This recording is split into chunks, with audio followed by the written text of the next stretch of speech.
Halo, Assalamualaikum Bapak Ibu semuanya. Salam Guru Penggerak. Perkenalkan saya Rahmi, CGP dari Kota Padang.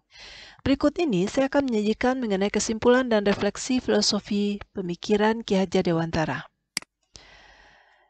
Adapun perubahan pemikiran dan perilaku saya sebelum dan setelah memahami filosofi pemikiran Ki Hajar Dewantara, bahwa sebelumnya saya lebih terfokus pada penyampaian materi tanpa memperhatikan dan memperbaiki laku dan tumbuhnya kekuatan kodrat anak. Setelah saya mempelajari dan memahami filosofi pemikiran Ki Hajar Dewantara ini, baru saya tahu bahwa pendidik atau guru hanya dapat menuntun tumbuh dan hidupnya kekuatan kodrat yang ada pada anak, agar dapat memperbaiki lakunya dan tumbuhnya kekuatan kodrat anak.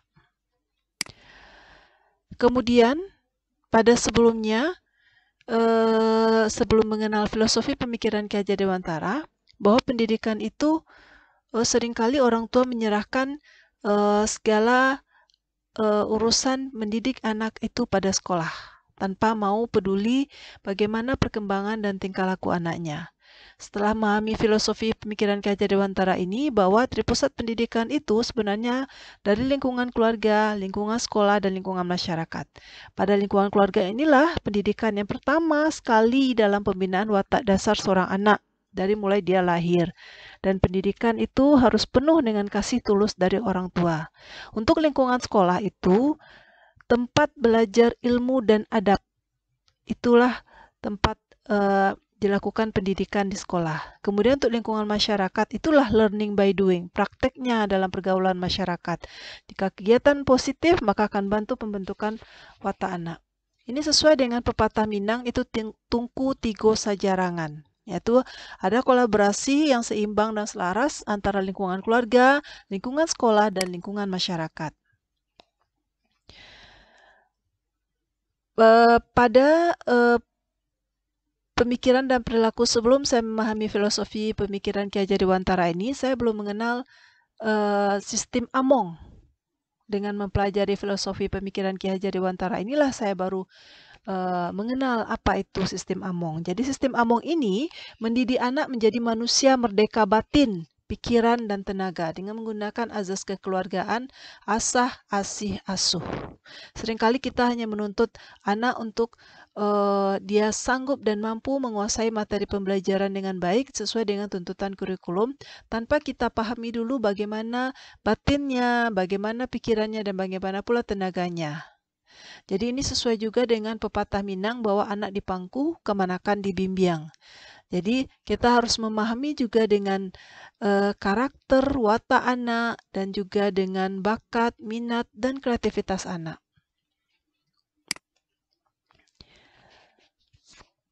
Berikutnya, sebelum mengenal pemikiran dan perilaku filosofi dari Ki Hajar Dewantara ini, itu seringkali kita dalam mendidik anak di sekolah itu cuman hanya memakai kognitif dan psikomotor saja tanpa melihat afektifnya, atau bahkan hanya melihat kognitif dan afektif saja tanpa melihat psikomotornya. Padahal satu kesatuannya itu ada 3, itu teringa, ngerti, selaras dengan cipta, itu kognitif, ngerasa, itu selaras dengan rasa, itu afektif, ngelakoni, itu karsa, ya, selaras dengan psikomotor. Dari ketiga ini, kognitif, afektif, dan psikomotor, ini akan, jika melahirkan tenaga, itu akan pada akhirnya akan melahirkan budi pekerti. Jadi kalau kognitifnya bagus, afektifnya bagus, dan psikomotornya bagus, itu akan ada usaha atau tenaga, maka akan budi pekertinya juga akan bagus. Jadi sebelum mengenal filosofi pemikiran Ki Hajar Dewantara ini, saya belum mengenal apa itu yang merdeka belajar. Jadi setelah mempelajari filosofi pemikiran Ki Hajar Dewantara inilah baru saya mengerti apa itu merdeka belajar. Jadi merdeka lahir batin, ya, merdeka kodrat alam. Kodrat alam ini di mana sifat bawaan anak dia sudah ada sifat bawaan sejak lahir, pola asuh dari orang tuanya dan lingkungan tempat tumbuh. Jadi jika kita memerdekakan ya kodrat alam yang sudah ada pada diri anak, maka otomatis anak akan menjadi merdeka lahir batin. Dia akan lebih bahagia.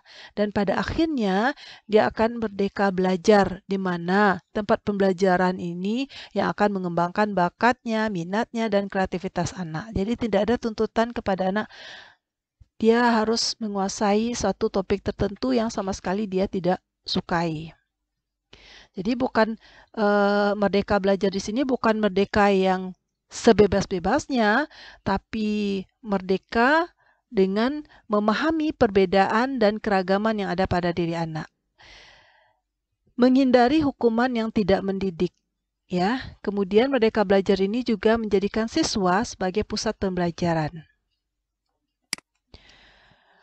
Sebelum mengenal dan memahami filosofi pemikiran Ki Hajar Dewantara ini, saya belum tahu itu apa azas trikon.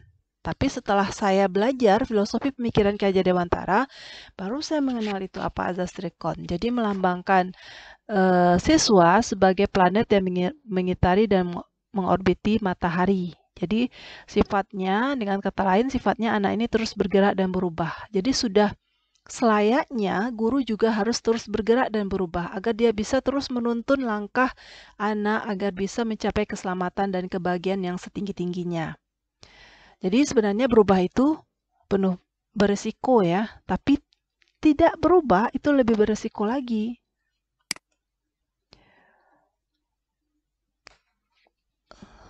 Kemudian sebelum mengenal filosofi pemikiran Ki Hajar Dewantara, saya juga belum kenal dengan istilah ini. Semua orang adalah guru dan semua tempat adalah sekolah. Disinilah setelah mempelajari filosofi pemikiran Ki Hajar Dewantara, saya baru tahu bahwa semua orang adalah guru dan semua tempat adalah sekolah. Ini bahwa semua orang yang ditemui siswa itu adalah gurunya, tempat dia belajar dan tempat dia menjadi teladan bagi watak dan karakternya.